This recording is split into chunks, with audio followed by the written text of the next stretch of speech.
Good afternoon, everyone, and welcome back to our Family and Friends update. We hope you had a great summer and are still enjoying the remaining sunshine days. My name is Petronila Ndebele, and I'm the Director of Strategic Communications and Stakeholder Relations, and I'll be facilitating today's program. Thank you for taking the time to watch this webinar. And before we proceed, we would like to acknowledge that tomorrow, September 30th, is the National Day for Truth and Reconciliation. At Community Living Toronto, we are committed to the ongoing journey of reconciliation, respect, and meaningful action towards healing and equity for Indigenous communities.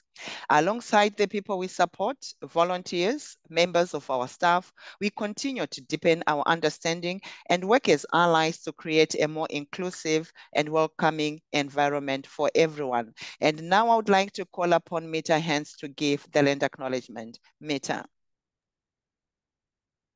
Thank you, Petty. We acknowledge the land that we are meeting on is the traditional territory of many nations, including the Mississaugas of the Credit, the Anishinaabe, the Chippewa, the Haudenosaunee, and the Wendat peoples, and is now home to many diverse First Nations, Inuit, and Métis people. We also acknowledge that Toronto is covered by Treaty 13 signed with the Mississaugas of the Credit and the Williams Treaty signed with multiple Mississaugas and Chippewa bands. We also acknowledge that we are all treaty peoples, including those who came here as settlers, as migrants, either in this generation or in generations past, and those of us who came here involuntarily, particularly as a result of the transatlantic slave trade. Today, we pay tribute to the ancestors of those of African and Indigenous origin and descent. And I just want to say that to me, a land acknowledgement is a very personal act. I'm wearing my orange shirt today because Orange Shirt Day came into effect 11 years ago this year. And 11 years ago, when I wore this, I learned for the first time that there were 177 drinking water advisories in Canada on different reserves.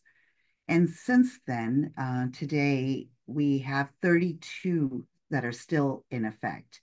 So 145 have been lifted, but there are 32 communities that still do not have clean drinking water. And this orange shirt to me is a reminder that Orange Shirt Day may be the one day, but for every one of the other 364 days, there's a lot of work that still needs to be done, and we need to keep moving in that direction until a time where everybody has the clean water that they deserve. Thank you, Mita, for sharing that. Today, we have some interesting updates on our summer activities and programs. We also have our Community Unplugged session with a very special guest, Stephanie Gower. Stephanie steps in as Community Living Toronto's board chair, as announced at our recently held 76th annual general meeting. And now for our first presentation, I would like to call upon Caitlin Close, Program Manager, Community Participation Supports, for an update on the summer session and new experiences in STORM. Caitlin, over to you. Thank you so much. I'm pleased to be here with you today to provide the fall 2024 and winter 2025 update for community participation support. Let's jump right in. So we've just wrapped up our fun-filled summer session. We exercised and danced with Finch, got into show business at Fairfax, and explored different beaches and parks around the city with Foster Connections. Next. In the West End, East Mall was exploring the zoo, parks, and also taking care of their garden. Advance Road was keeping busy, shooting hoops, getting creative with art, and exploring the CNE and the car show. Community Junction was being a tourist in the city, taking in many different sights and adventures each week.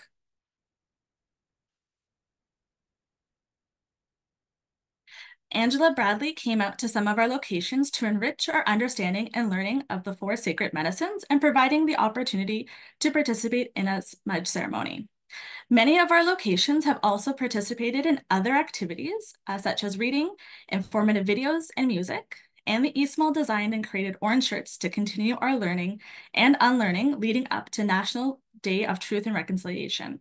On September 30th, our community participation staff are honoring this day of deep reflection through communication, conversations, and personal reflection.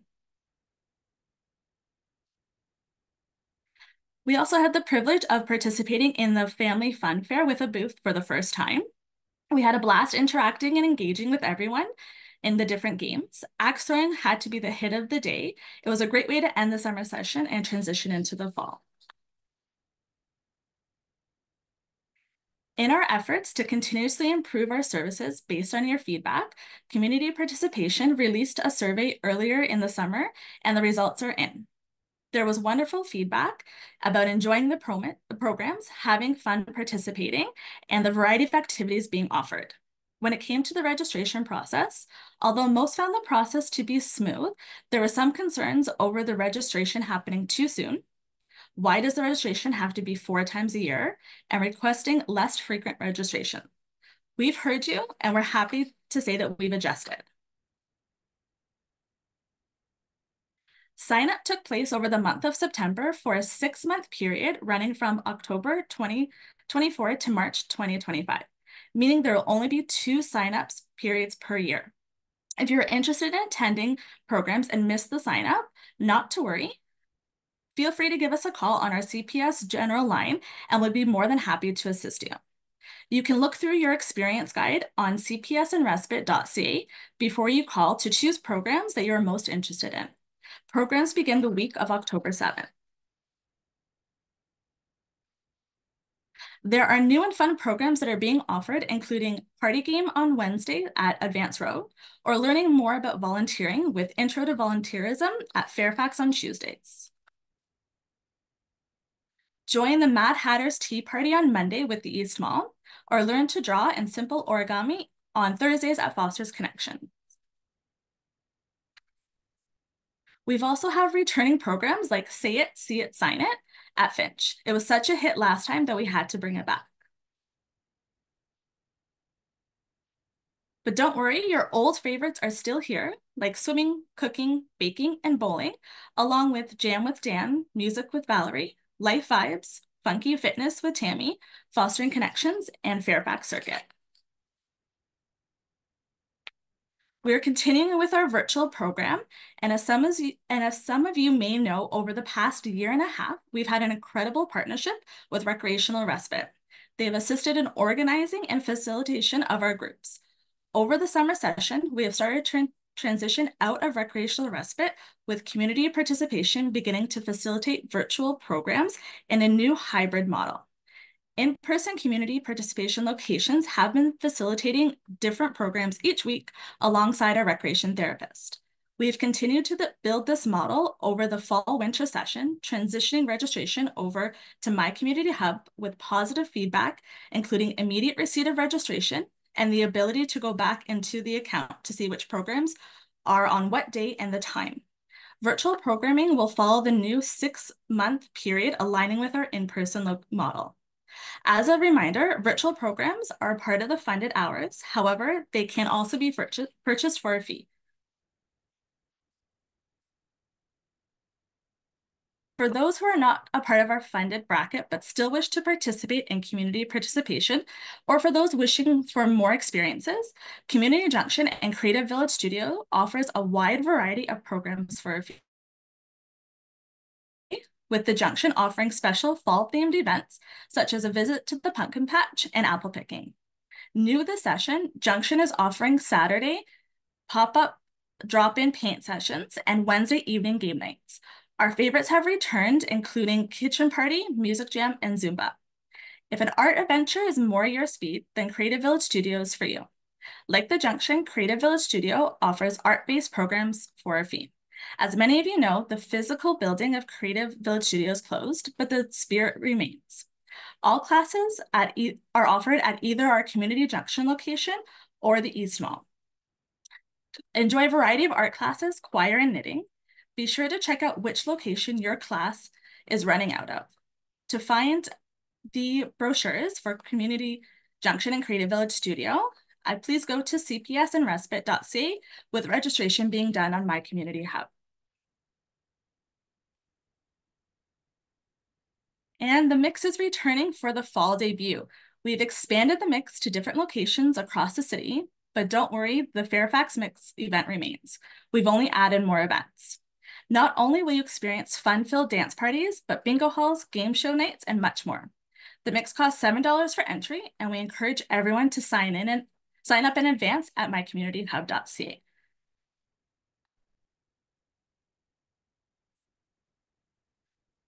And CPS and Respite.ca launched back in May as a one-stop shop for all things community participation and respite. Here you'll be able to find experience guides, Community Junction and Creative Village Studio brochures, search through all of our different experiences, find out different events that are happening in the city, learn more about how to get involved in respite, look through different valuable resources, including information on TTC Wheel-Trans, and stay up to date with the latest community participation and respite news. Thank you so much for taking the time to receive the updates. Should you wish to contact us, please reach out either to our general email, cps@cltoronto.ca, our phone line, or visit our website, cpsandrespite.ca. Thank you for that presentation, Caitlin. What a summer filled with fun activities. And we want to take a moment to thank all the team members for making this possible. We look forward to the new activities this fall, winter, and encourage everyone to reach out for more information on the programs available. And now it is my pleasure to welcome Stephanie Gower and Brad Sanders, our CEO, for the Community Unplugged chat. Thank you for joining us today, Steph, and over to you, Brad. All right, thank you, Petronella. Today we're joined by our new chair of the board of directors at Community Living Toronto, Stephanie Gower. And Community Living Toronto is run on volunteer power, and Steph has been one of our longtime volunteers associated with us for a number of years. So I thought it'd be a great chance for people to get to know Steph a little bit more. Steph, welcome. Thanks, Brad. Thanks for having me. Glad you could join. Maybe just start for people that don't know you. Maybe tell us a little bit about yourself and how you got involved with community living, the community living movement, and Community Living Toronto in particular. Yeah. So I have a young family, and we're based in sort of the High Park, Etobicoke area. I have a young son who's amazing. He's 1 year old. It's a big handful, but Teddy, is that Teddy's his name. Yeah. And my sort of day job, I'm a government relations consultant in the health and life sciences sector. I grew up in Etobicoke and born and raised and stayed in sort of the area. Okay. And my first sort of involvement with the community living movement was, I think it was back in 2015, maybe or so. I worked for, now it's called Inclusion Canada. Back then it was the Canadian Association for Community Living. And I was leading a lot of the development, so fundraising at the time. And, I had sort of a few friends that were involved in the sector and through families and siblings and that kind of thing. But that was my first real interaction. And then following that, I moved to a different charity, always kind of followed along with what was happening. And I've worked, for a whole host of different politicians, many of them which are, big supporters of the community living movement or other organizations. And then I found myself working for a consulting firm, and this is so long ago, I can't even believe it. Yeah. It's 8 years ago now, and we were working with Oasis. And so I was the lobbyist. I think that's where we met through the work with Oasis. Yeah. Yeah, so that was I was Oasis, one of the team members and lobbyists that worked on that file for a number of years, and Community Living Toronto, and some partner organizations on some housing issues and a whole host of different things. So yeah, we made a lot of progress. That was good work. It was Fun great times. work. Yeah, and then the pandemic hit, and I decided to change jobs. And and you just wanted my help for free now. So. Yeah. Why pay for what you can get for free? Exactly. So I joined the I guess the government relations committee first, and then the board. Yeah. Excellent, excellent. So now the role of chair, it's a big job at an organization of our size. There's a lot of there's the managing of meetings and sort of running a board, and working closely with me and sort of some of the senior leadership team. And then there's events that you go to and just being, there's a lot to it. And you describe you've got a busy job and career and you've got a young family. What inspired you to take this on at this time? I think we're at a really sort of unique time for a lot of charities and nonprofits right now. And the pandemic really shifted, you know, typical fundraising, I would say, for a lot Mhm. of groups.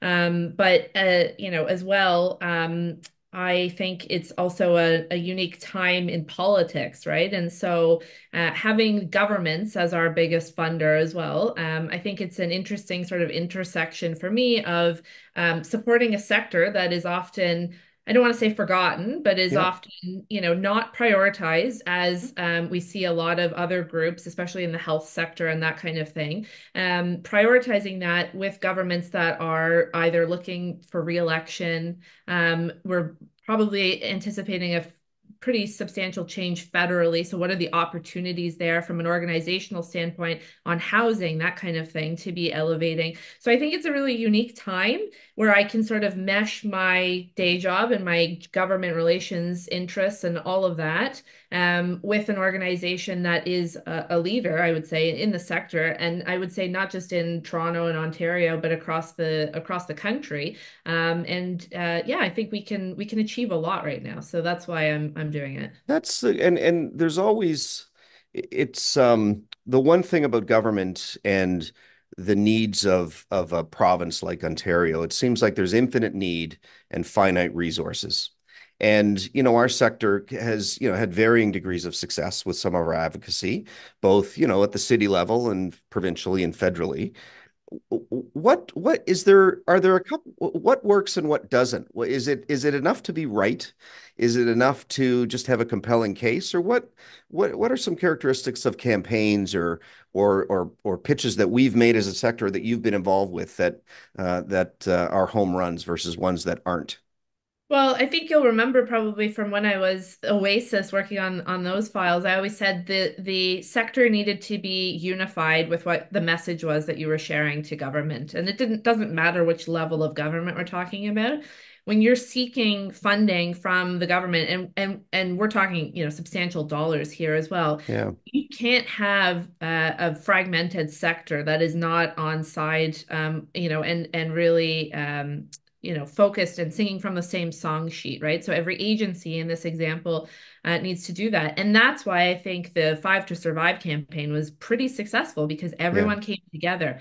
I think it also put the face to sort of the agencies. It was, we were leading with the people that are integral, the people that we support and serve, right? And their families and the communities, and what this would mean if we didn't see a substantial increase. So Mhm. I think you can't go into any sort of government relations efforts without, or you can't go in leading with the problem. You have to go in with what's the solution and what is this going to do, but then remind government who is this actually, and these are your voters, these are your constituents that you're impacting by not providing a substantial increase.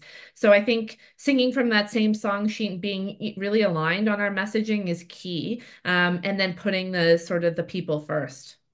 Okay.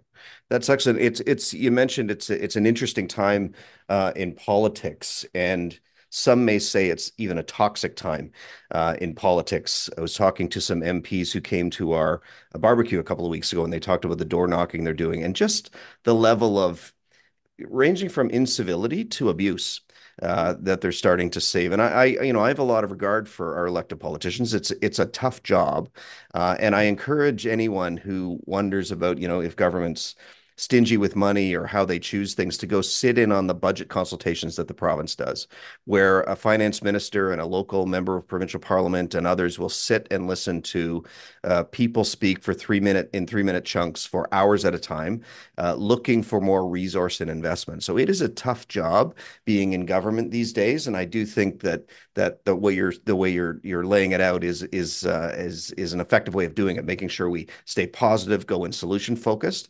and be careful about going too negative.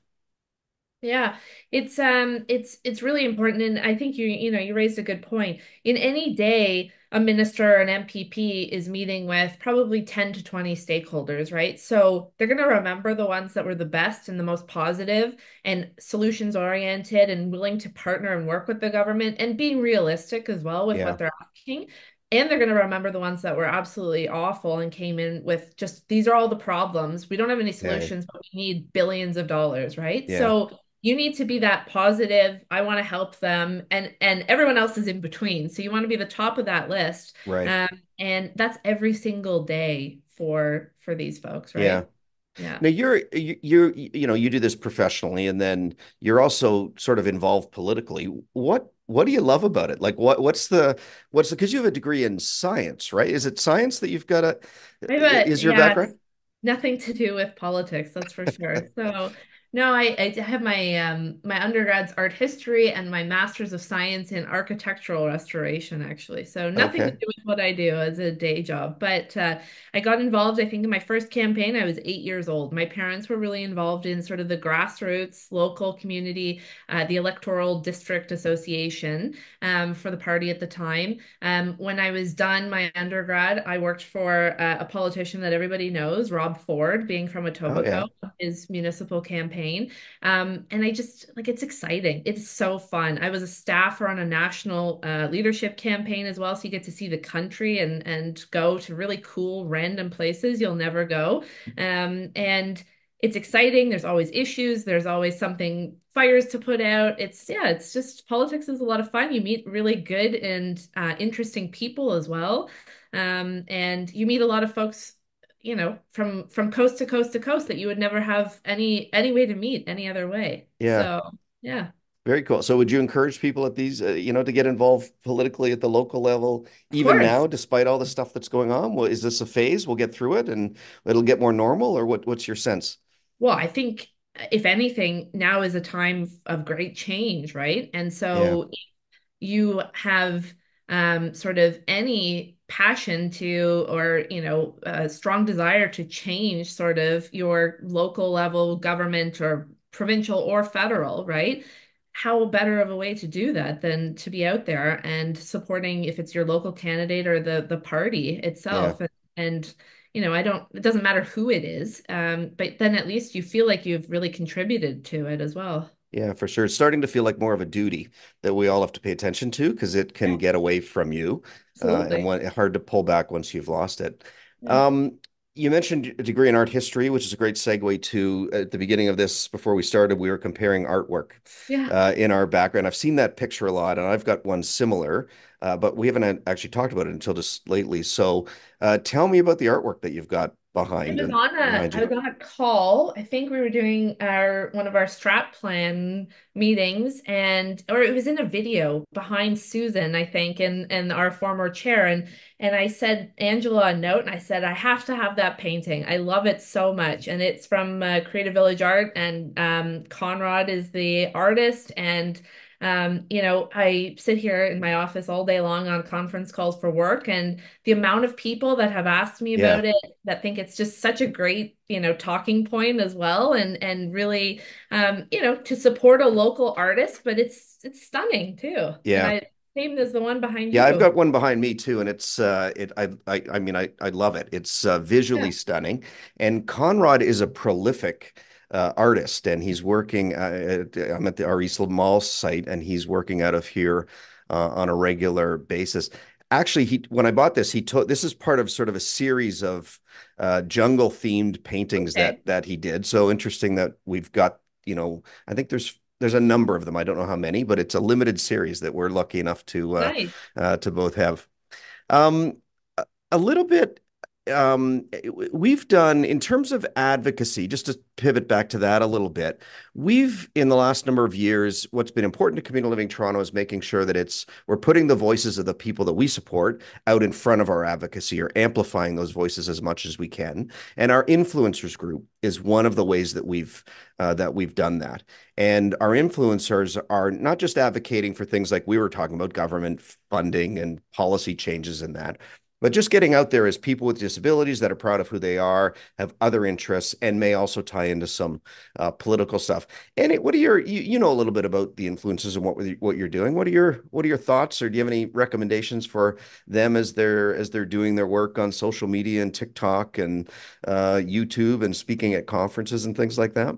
Well, I mean, first of all, I think probably a lot of clients that wish they had such a strong group of influencers, right? Because I think it's so fundamental to put a face to sort of the advocacy or whatever it is that you're out there talking about, right? So, in our case, I think it's really important, and they do phenomenal work. And I think the government, it's always a very strong reminder to the government on these are the people that we are investing in and into their communities and into supporting them, and ensuring that they thrive in their local communities. So I think it's great. I think more people should be doing it, and it takes a lot. You have to Yes. be very brave to be out there and sharing your story, and so I would never do it on social media. That's So I yeah. commend them for doing that, right? But I think it does make a lot of difference and it really matters.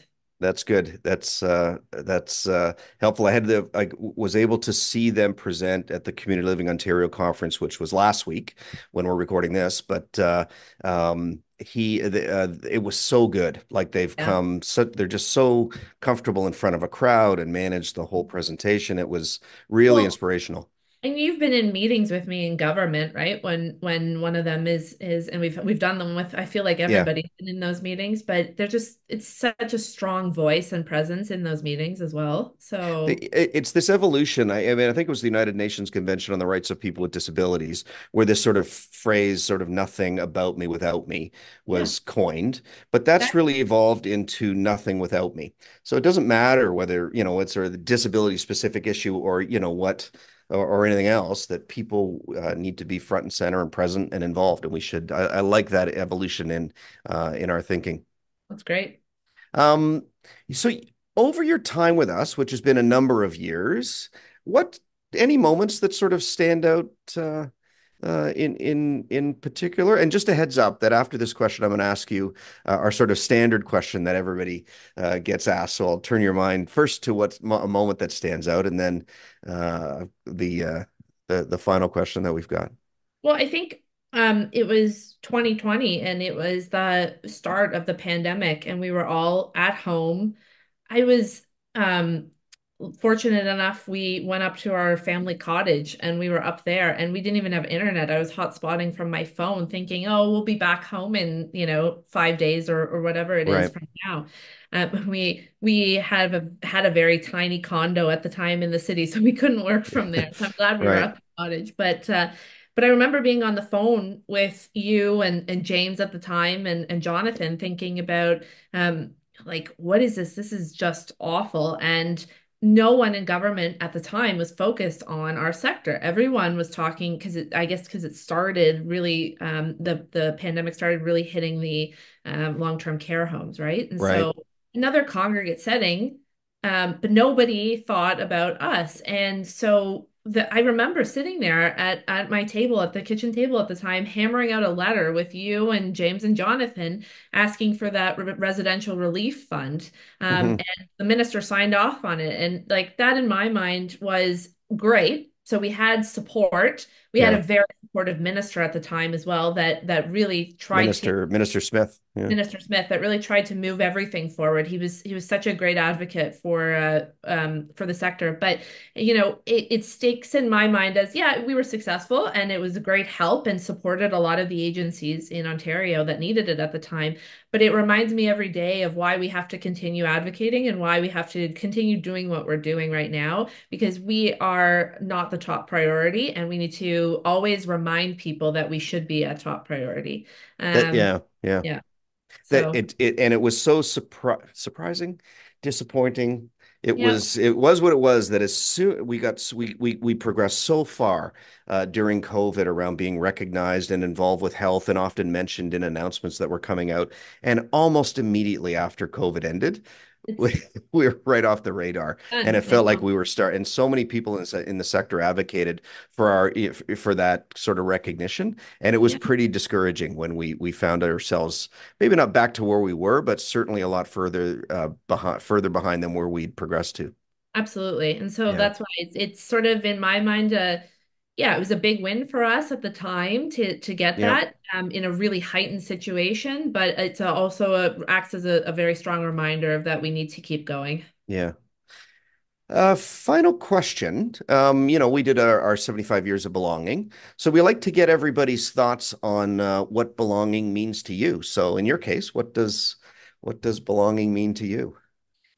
I think it just means, a community in which you live and thrive and grow, and everything that you could possibly potentially want to be doing and experiencing in life is accessible to you. And I think, we often have to remind ourselves that that's not the case for a lot of folks in Toronto, for example. And I think, belonging in a community is really, that's home for you, and you have everything, you feel the comforts of home, and you have everything you could possibly want or need. And so that's sort of my sense of it.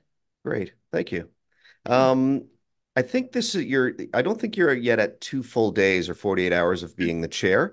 So, a couple more years ahead and we'll get to work quite closely. But thanks for taking the time this afternoon to introduce yourself, and really glad that you're spending your volunteer time and commitment and passion with us. Thanks you. Thanks a lot, Steph. Thanks, Brad, for having me, and I look forward to continue working with you and everybody at CLTO. Great. Thank you. Thank you, Brad, and thank you for your time, Steph. We extend our congratulations once again for your new role, and we look forward to your leadership. And now back to our summer activities. Community Living Toronto hosted a series of events which brought our community together with lots of fun, food, games, and much more. Up next, I would like to invite Angela Bradley, Senior Director, Social Enterprise and Philanthropy, to share these updates, including the 4 winter programs at our Shadow Lake camp. Angela, over to you. Thanks, everybody. Always still looking for that mute button or unmute button. It's so good to be back. I haven't been on one of these webinars in quite some time, and I've missed talking to all my friends out there. So hello, everybody. Happy fall. It's a beautiful, crisp fall day out there. And I, too, am wearing my orange shirt in honor of and reflection for Truth and Reconciliation Day. I love that some organizations have actually started to take the word reconciliation and move it towards reconciliation. And I really love that. And we'd love to hear what activities you and your family have decided to do for Truth and Reconciliation Day. I know there's some really amazing ones that are happening throughout Toronto that really give people some perspective on truth and reconciliation and how we all play a part in the reconciliation process.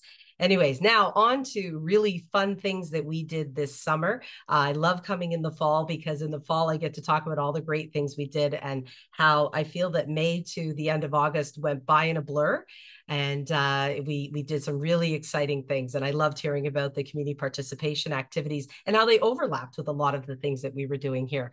So Duncan's Farm Day. Duncan is a patron of Community Living Toronto, and he has always generously hosted a farm day. I think that we're at our 12th annual with a break for COVID, of course.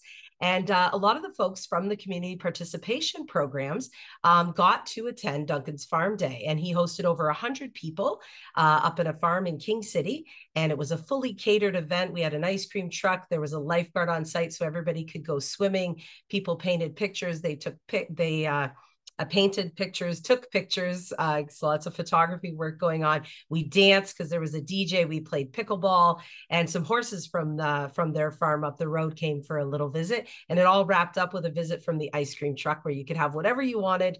And we snapped their photos, and everybody went home very, very full, very, very happy. And it was an amazing fun day. So huge shout out to Duncan and his colleague Nellie, who organized this spectacular day, and to all the staff and volunteers that made it possible for folks to attend.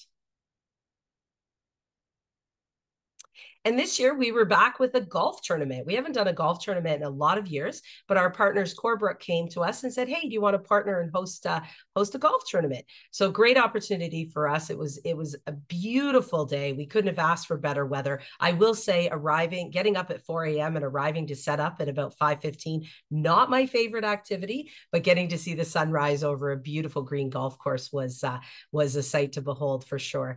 We had over 120 golfers that teed off that day. We had 37 sponsors. People came from all different areas to support Community Living Toronto and Corebrook. We raised over $84,000 after expenses. And so that's going to be split between Corebrook and Shadow Lake Centre. So nice to see a nice bump of about 42,000 for each one of the agencies for a super fun day on the golf course. So thanks to everybody for coming out. Special thanks to Out of the Box, who was our presenting sponsor for the day, as well as a lot of other sponsors that came forward and helped us out. If you're interested in any future golf tournaments, you think you can come out and win Best Golfer or Most Honest, give me a shout anytime. Family Fun Fair. This is another amazing event, and I'm so happy that we're back. Last year was our first after COVID, and with the subway challenges and traffic challenges in the city, we were a little worried that people wouldn't come out. But I will say that we had over 1,000 people come out on our Family Fun Fair day. We had an amazing opportunity for people to adopt a station. It's an event that is quite expensive to hold, and so for people to come forward and sponsor the snow cones and the popcorn and the carnival games and the bouncy castle, we had over 23 sponsors that came forward and did that, and just so grateful to make it possible for us so that we can keep hosting this event. We had some local politicians that came out to say hi. And for the first time ever, we actually tried to address some of the challenges of accessibility. And we had Moby Mats Canada came out, and they set up over 120 feet of accessible mat across the lawn so that our folks who have some more mobility challenges as they're aging, and even people who just brought their kids in strollers, were able to access a lot more of the activities. And special thanks to our community participation team who came out for the first time and set up a booth and had axe throwing. I know that my friends and family were big fans of axe throwing. There were quite some challenging competitions going on over there. And we also had a booth for My Job Match. We had our United Way folks come out for the day, and it was the kickoff to our United Way campaign that, as you know, Community Living Toronto runs a very robust United Way campaign, raising funds for our partnership with the United Way as an anchor agency. And we're just so proud of that day. So thank you so much. If you're interested in contributing to our United Way campaign or want to volunteer at our Family Fun Fair next year, again, drop me a line, drop me an email, or give me a shout. Happy to connect with you on that. And last but not least, I'm going to talk to you a little bit about Shadow Lake Centre. It seems like not too long ago that I was giving weekly updates during COVID about Shadow Lake Centre and what we were doing to try to pivot and offer new virtual programming and some small in-person programming. Well, I'm happy to say that for this summer, we were back in full force. And before we jump off of this slide, what I want to show you, one thing is in the bottom right hand of your screen is our new camp sign. And for any of you who've worked on any kind of production to make these sorts of things, it's always very challenging to get the words right, get the image right, but we're very proud to have our new sign and a little bit of new information on it. You'll say that we've listed it as a camp and conference center. So we are offering rentals for lots of conferences and groups to come out and use the facility. So you can always go to shadowlakecentre.ca and check out all those amazing opportunities. So just some great photos of what happened this summer. We have themed weeks at Shadow Lake. And again, for those who don't know, you can check out our website, and we always list what our themed weeks are. People choose their weeks based on what they want to experience at camp. Also sometimes based on what they think the weather is going to be. We start really early in June and we go all the way to the end of August. One of my favorite weeks that we do is Superhero Week, and everybody brings their costumes and their masks. And we have some great visits by superheroes that come out for the day. And, you know, we're all superheroes every day in our life doing different things. And it's really such a fun week to celebrate possibilities and everything we do to support each other every day. The other one is Canada Week is always a lot of fun with all of the stickers and tattoos and the maple leaf everywhere.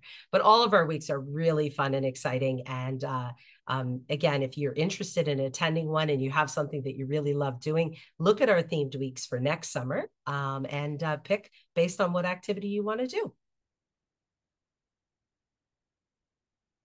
The rest of the summer is here as well. And one thing I would like to highlight is the last 2 weeks of summer, we offer a unique camp that's called Steps to Independence. And this is for folks who are looking for a more independent vacation. It's an opportunity for you to work on some of your skills that you're maybe planning to move out into your own place independently in the next little while, or you have lots of questions and curiosities about how to be safe on the internet, how to build better relationships, how to do different things in your community, different things that will help you lead a more independent and more fulfilling life. So those last 2 weeks are a little bit different than the other weeks at camp, but they do provide an opportunity for a little bit of skill building in the morning, but lots of camp fun in the afternoon and evenings. And I'm so happy to announce that we are really taking a step off the dock. Let's stay with the camp theme. So we're taking a step off the dock into the deep end, and we're now offering Shadow Lake year round. So for those of you who followed Shadow Lake or have loved a trip there every year, know that we started offering Shadow Lake weekends just prior to the pandemic, and we took a little bit of a pause and then we jumped back in. Well, now we're actually offering more programming all year round. So first of all, we're offering a Shadow Lake Day program. So you can go to camp for a day, and it's on Mondays, and that's going to be starting in October. Great opportunity for you to come out, hang out with some different folks. We know it's a bit of a drive if you're in downtown Toronto, but for those of you who are in the northern parts of the city, or even some of our partners who are north of the city, great opportunity for you to come and check out camp for a day. And again, you can register for that on My Community Hub. You can check it out there and see what opportunities are available. And it will be going year round. So we'll shift with the seasons. You may come and do some nature-based crafts. You may do lots of hiking and have a campfire, but it might be skating and tobogganing or building a snow fort, depending on what the weather is. But we have lots of great buildings and lots of great outdoor activities that'll be happening there. So again, check out our day program, first time ever, and call if you have questions, email us if you have questions, but check us out on the website and on My Community Hub. Also part of our Shadow Lake year-round camp are our Shadow Lake weekends. So sometimes a week is a little bit too long for folks, or maybe a big crowd and staying in a small cabin is a little bit too much for folks.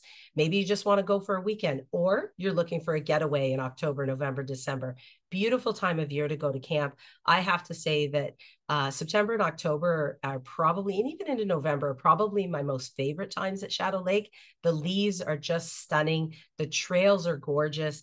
There's all kinds of animals that are out doing their thing, and you get to see migrating birds and just a really different life at Shadow Lake. So if you have an interest in getting away for the weekend, you want to get away from your family, or you want to just have a fun time, or get together with some of your friends that live in different cities, you can always just pop up and enjoy Shadow Lake. Again, mycommunityhub.ca is where you register. Typically, the ratios are, as you can see here, there's typically about 10 campers that go for the weekend with 3 staff. If you're looking for a higher support ratio, you would need to contact the office to have a conversation to see if we can accommodate those needs for a weekend. And for the first time ever, we're offering week-long camps. Almost every single month between now and when summer camp kicks off in June, there will be a week-long camp that you can attend. And this, again, would be from a Sunday to a Saturday. Sorry, it's a Monday to Friday. They're 5-day adventure weeks. You can attend camp throughout the season. So if a weekend isn't enough and you need a few more days, please reach out, and hopefully we'll get you up to the camp. Again, smaller groups, and again, focused on whatever the weather is driving us to do, but lots of special outside guests that will come in, lots of physical activities, crafting, and all those things you love about coming to camp, and great food. So this is just a glimpse of our year-round calendar. So what you can see here is there's always an opportunity to go to camp. No longer do you have to wait until June and wait for those days to see your friends and get to camp and see Mohammed and Claire and Gary and Marissa. Now you can go all year round. You just have to pick what date works for you and what program is the right one for you. And if you need additional supports or you have any questions about it, please reach out to the office and speak with Claire or Mohammed, and they can answer all your questions. Showing more programs, just proof that we have something for everyone. I'll highlight that in December, we do have some winter camps that we know when school's out in December, some folks are looking for, or programs shut down.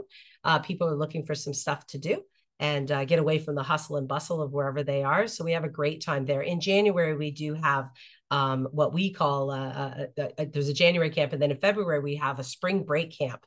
And this is for adults to come, and it usually aligns with when some of our university students and college students are off for their spring break, and they all come back and pitch into camp as well. So it's a lot of fun to reconnect with people that you saw over the summer.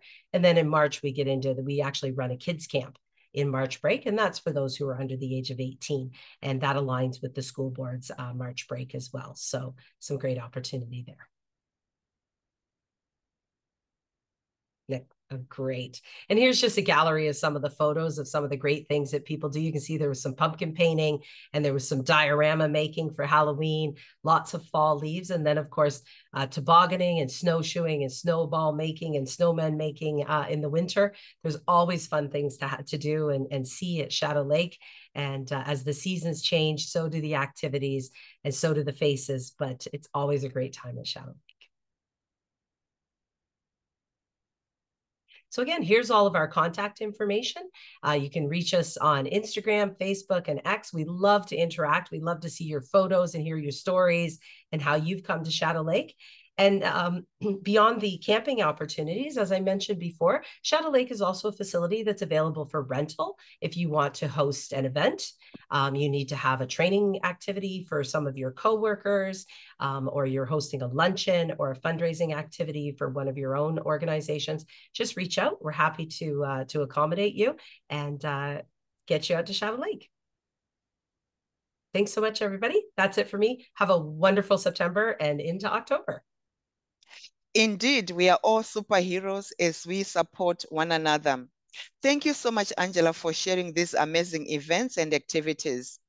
These initiatives truly create a sense of belonging within the community, and all the beautiful smiles are a testament to what it means to our friends and families. That is all we have for you today, and I would like to thank everyone for their support. A special thanks to all our presenters and to Brad and Stephanie for their time. It was a pleasure to have you with us. Thank you all for watching our webinar today, and we look forward to seeing you at our next live session in October, and do watch out for the registration details closer to the date. Thank you, and until then, stay inspired, keep making a difference. Have a great week, everyone.